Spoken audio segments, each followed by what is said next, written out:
Now a purl stitch, as we've already learned, is a stitch that has, here I'm going to do a Tunisian simple stitch, and you'll see what happens here is the Tunisian purl stitch it wraps.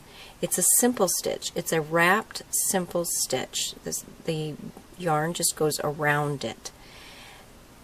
Because of that, you can actually do any stitch with a purl in the front.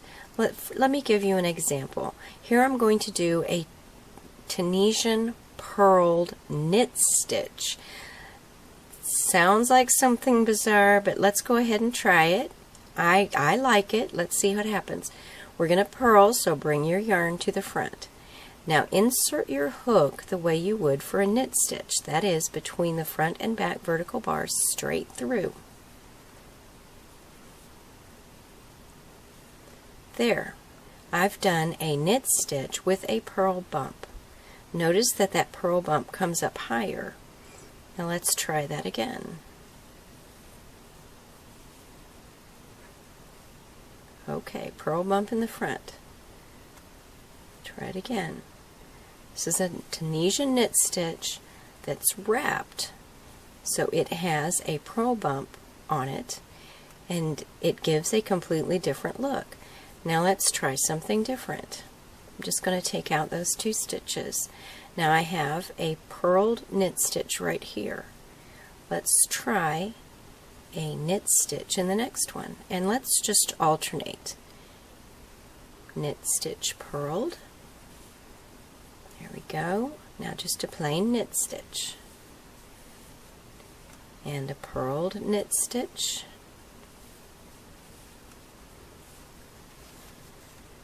And a knit. Purled. And a knit.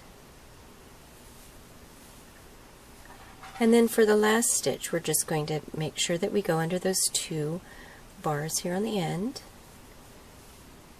and then we're going to close normally.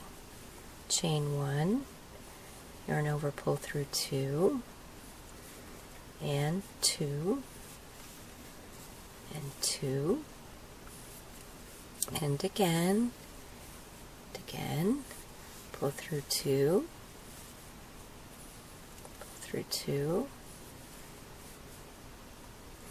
and last one. We'll have one loop remaining.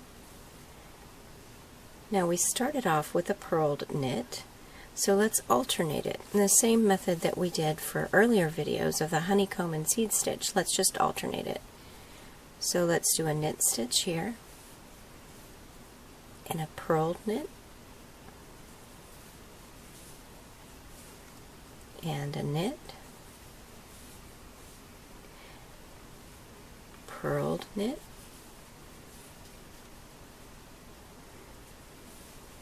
knit, purled knit. Now what this does is it opens the stitches up a little bit more. That purl sort of just makes it so that the stitches are more open. It's not a completely stockinette look, because stockinette really has stitches completely close together. But this stitch pattern, which is also very nice, it may not stop the curl as much, but I'm not experiencing any curl right now, so that's always a good sign. Chain 1, yarn over, pull through 2, and through 2, and again, all the way across until you have one loop remaining on your hook.